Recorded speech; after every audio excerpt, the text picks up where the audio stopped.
Assalamualaikum. My name is Wahid Mustafa. I am your mathematics teacher. आज हम आफाक सन series grade 1 mathematics के last chapter that is chapter number 8 उसको discuss करने जा रहे हैं। चैप्टर नंबर 8 पोजीशंस के बारे में है। इस चैप्टर के अंदर हम ये सीखेंगे कि दो डिफरेंट ऑब्जेक्ट्स क्या एक दूसरे के पास पड़े हुए हैं, क्या एक दूसरे से दूर हैं, क्या एक दूसरे के ऊपर पड़े हुए हैं। इन सारी पोजीशंस को हम वन बाय वन सीखेंगे। The first concept is inside और आउटसाइड। इनसाइड और आउटसाइड को समझने के लिए अब इमेजिन करिए कि अगर आप किसी चीज़ के अंदर मौजूद हैं, जैसे एग्जांपल से समझते हैं। लेट्स सपोज आप अपने घर में मौजूद हैं, इवन आप अपने घर की रूफ पे खड़े हैं, तो हम कहेंगे you are inside your house, but you will be outside your room. तो यहां पर चीज समझने की जरूरत यह है कि इनसाइड और आउटसाइड ये किसी रेफरेंस के साथ डिपेंड करते हैं। जैसे आप अगर अपने घर में ही मौजूद हैं तो ऐसा पॉसिबल है कि आप अपने घर में तो इनसाइड कहलाएंगे, बट आप रूम से आउटसाइड होंगे। यहां पे हमें एक एग्जांपल मिल रही है। आपको एक लाइन नजर आ रहा होगा, एक लाइन केव में मौजूद है, तो हम कहेंगे this is inside the cave, but the other line that is outside the cave. Next हमारे पास एक असेसमेंट है। इस असेसमेंट के अंदर हमें देखना है, सबसे पहले एक बी है, एक बी आउटसाइड द हाइव है और एक बी इनसाइड द हाइव है। तो हमें ये देखना है कि कौन सी बी आउटसाइड है, उसे हमें सर्कल करना है। यहाँ पे एक बर्ड की एग्जाम्पल भी है, एक केज में मौजूद है और एक उससे बाहर है। तो सिंपल यहाँ पे इन से याद रखिए। जैसे आप क्लासरूम में दाखिल होते हैं तो हम कहते हैं मे आई कम इन। इनका मतलब होता है किसी चीज के अंदर मौजूद होना। So next, in question 3 you have to draw 2 candies inside the jar and 5 candies outside the jar. Next हमारे पास इसी पोजीशन को लेके आए तो आगे है अबव और बिलो। अबव और बिलो का मतलब ऐसे समझिए कि अबव का मतलब है कोई चीज हमारे से अगर ऊपर मौजूद है, अगर मैं अपने आप को रेफरेंस पॉइंट कंसीडर करता हूं। जैसे इसको हम ऐसे समझते हैं कि मान लीजिए आपके घर में वॉल पे कोई क्लॉक लगा हुआ है, तो हम कहेंगे द क्लॉक इज अबव मी, कि वो हमसे ऊपर है, जिसकी हाइट हमसे ज्यादा होगी। एंड सिमिलरली बिलो का मतलब है जिसकी हाइट हमसे कम होगी। यहां पे एक एग्जांपल आपको नजर आ रही होगी, एक डक है that is flying above the hut and the other one is below the hut. यहां पर अबव और बिलो के जैसे एक और एग्जाम्पल हम समझेंगे, बट उससे पहले एक एक्टिविटी देखिए। इस एक्टिविटी के अंदर कुछ बटरफ्लाई है जो कि ब्रिज के ऊपर हैं, और हमारे पास कुछ बटरफ्लाइज हैं जो ब्रिज के साथ हैं बिल्कुल। सिमिलरली कुछ डक्स भी नजर आ रही होंगी, वो भी ब्रिज से बिलो ही कंसीडर की जाएंगी। सिमिलरली यहाँ पे आपको एक फ्लैग नजर आ रहा होगा, एक कैट है जो फ्लैग के बिलो है, एंड सिमिलरली आपको एक चिकन नजर आ रहा होगा जो फ्लैग के ऊपर है। यहां पर एक और वर्ड भी आ रही हैं, that is over and or under. Over or under बिल्कुल ऐसे ही हैं जैसे अबव और below, but there is a slightly difference between these two things. One by one हम इनको समझते हैं। सबसे पहले ओवर को देखिए। ओवर का मतलब है किसी चीज के ऊपर होना, बट ये बात तो हमने अबव के लिए भी की थी। तो हमें कैसे पता चलेगा अबव और ओवर का क्या मतलब है? अबव का मतलब ये होता है कि एक चीज दूसरी चीज के ऊपर मौजूद है, बट उनका आपस में कोई कनेक्शन मौजूद नहीं है। जैसे हम कह सकते हैं एक बच्चा अगर खड़ा हुआ है तो उसके ऊपर क्लाउड्स हैं। अब वो जो क्लाउड्स हैं, these clouds are above that kid. हम उसको ओवर नहीं कहेंगे बिकॉज उस क्लाउड्स का उन बच्चों के साथ डायरेक्टली कोई लिंक नहीं है।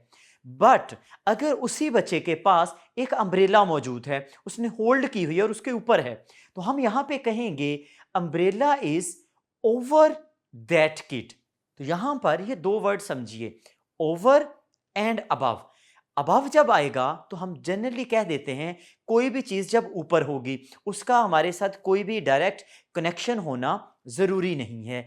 बट अबव का मतलब है कि कोई भी चीज ऊपर होगी, बट ओवर का मतलब है कि आप एग्जैक्टली उस चीज के साथ कांटेक्ट में हैं। जैसे यहां पे आपको एक बच्चा नजर आ रहा है, वो एग्जैक्टली स्लाइड के ऊपर है, तो हम ये कहेंगे कि that boy is over the slide. But अगर मैं नीचे वाले बच्चे को कंसीडर करूं, तो मैं ये कह सकता हूं कि ये जो ऊपर वाला बच्चा है वो नीचे वाले बच्चे के पॉइंट से अबव है। तो इसका मतलब उन दोनों बच्चों का आपस में कोई लिंक नहीं है, कनेक्शन नहीं है। There is no connection actually. अगर कनेक्शन मौजूद होगा तो that is called over. Similarly यहां पे जो बच्चा नीचे खड़ा होगा वो अंडर द स्लाइड है, या बिलो टू दैट बॉय है जो कि ऊपर मौजूद है। तो ये दोनों चीजें आपको अच्छे से देखनी है। नेक्स्ट हमारे पास एक एक्टिविटी है। इस एक्टिविटी के अंदर आपको एक बर्ड नजर आ रहा होगा, that is under the tree, और वो आपको एक बर्ड ऊपर भी नजर आ रहा होगा, that is over that tree.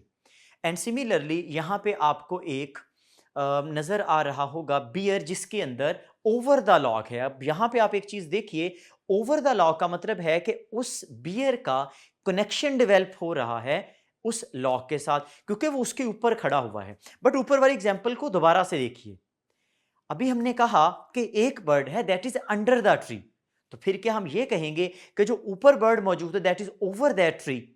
अगर तो वो बर्ड ट्री के ऊपर बैठा हुआ है तो फिर हम कहेंगे कि that is over the tree. But अगर जस्ट वो उसके ऊपर से फ्लाई कर रहा होगा तो हम कहेंगे अबव द ट्री। तो ये दोनों चीजों को आपने अच्छे से देखना है। Next, far or near. Far or near is something कि कोई चीज किससे कितनी दूर है या पास है। जैसे एक बॉय आपको नजर आ रहा होगा, वो ट्री के बिल्कुल पास है, तो हम कहेंगे this boy is near that tree.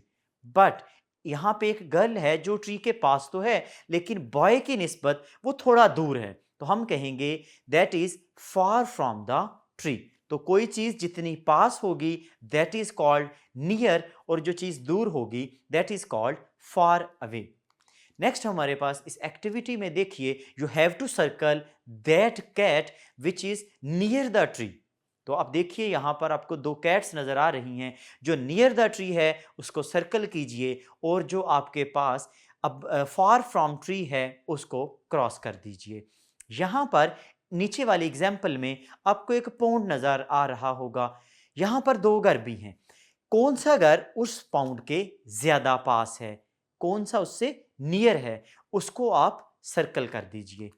हमारे पास नेक्स्ट एग्जाम्पल है बिफोर और आफ्टर। बिफोर का मतलब है कोई चीज पहले आना, और आफ्टर का मतलब है कोई चीज बाद में आना। यहां पे एक पिक्चर दिखाई हुई है जिसके अंदर आपको एक डक, एक चिकन या हैन, और एक आपको शीप नजर आ रही होगी। अगर मैं चिकन को रेफरेंस मान लूं, हैन से मैं पहले देखूं तो मुझे एक डक नजर आएगी, और अगर मैं उससे बाद में देखूं तो मुझे एक शीप नजर आएगी। यहां पर आप एक और एग्जांपल समझिए। हमने प्रीवियस वीडियोस के अंदर डेज ऑफ द वीक को सीखा है। हमने कहा मंडे जो है वो हमारा फर्स्ट डे है, तो थोड़ा सा सोचिए, मंडे से बिफोर भी तो एक डे आया होगा, वो कौन सा डे था? एंड सिमिलरली मंडे के बाद भी तो एक दिन आया होगा, वो कौन सा डे था? जिसको आप यस्टरडे एंड टुमारो से डिनोट करते हो। जो यस्टरडे होता है वो एक्चुअली बिफोर है, और जो आपका टुमारो होगा वो आपका आफ्टर है। अब रिकॉल करिए डेज ऑफ द वीक, और मुझे बताइए कि मंडे से बिफोर कौन सा डे है और आफ्टर कौन सा डे होगा। नेक्स्ट हमारे पास एक असेसमेंट है। इस असेसमेंट के अंदर आपको डिफरेंट कार्स और डिफरेंट फिशेस नजर आ रही होंगी। हमें सेंटर वाले को अपना रेफरेंस पॉइंट मानते हुए बताना है कि उससे आपके पास फॉरवर्ड कौन सा है, या उससे आफ्टर कौन सा है, और उससे बिफोर कौन सा है। सो यहाँ पे आप उनको सर्कल कीजिए और वन बाय वन उनको लिखिए। अगर मैं क्वेश्चन नंबर 2 की बात करूं, he is saying that look at the fishes and right T for a true statement, and the statement is given, the green fish is before the yellow fish. That is exactly true. Green fish जो आपको नजर आ रही है वो yellow से पहले ही है, तो यहां पर हम हमेशा लेफ्ट हैंड से चलेंगे। तो यहां पे ग्रीन फिश ये बिल्कुल ट्रू होगा, सो हम बॉक्स के अंदर टी लिखेंगे। बट सेकंड वाली स्टेटमेंट देखिए, he is saying the yellow fish is after the green fish. Again the statement is true, And in the third statement, he is saying the blue fish is before the yellow fish. मुझे आप सोच के बताइए, क्या ये सही है? अगर ये सही नहीं है, तो इसका सही आंसर क्या होना चाहिए? तो इस पूरे असेसमेंट के अंदर हमें बिफोर और आफ्टर को देखना था। हमने इस पूरे चैप्टर के अंदर डिफरेंट पोजीशंस को देखा। आप वन बाय वन इन चीज़ों को देखिए, अपने घर के अंदर डिफरेंट चीज़ों को ऑब्जर्व कीजिए। देखिए आपसे बिफोर कौन सी चीज़ है और आफ्टर कौन सी चीज़ है। इस तरह से जो भी आपके कॉन्सेप्ट्स हैं वो सॉलिड होते जाएंगे। इस चैप्टर के साथ ही आपका कंप्लीट मैथ्स का सिलेबस यहाँ पे एंड हो जाएगा। आप सारे कॉन्सेप्ट्स को, सारी वीडियोस को अगेन एंड अगेन देखिए और उसको लर्न करिए। अगर कहीं पे कोई प्रॉब्लम है उसको डिस्कस कीजिए, उस कॉन्सेप्ट्स को अगेन एंड अगेन देखिए। होप सो ये आपको समझ आ जाएगी।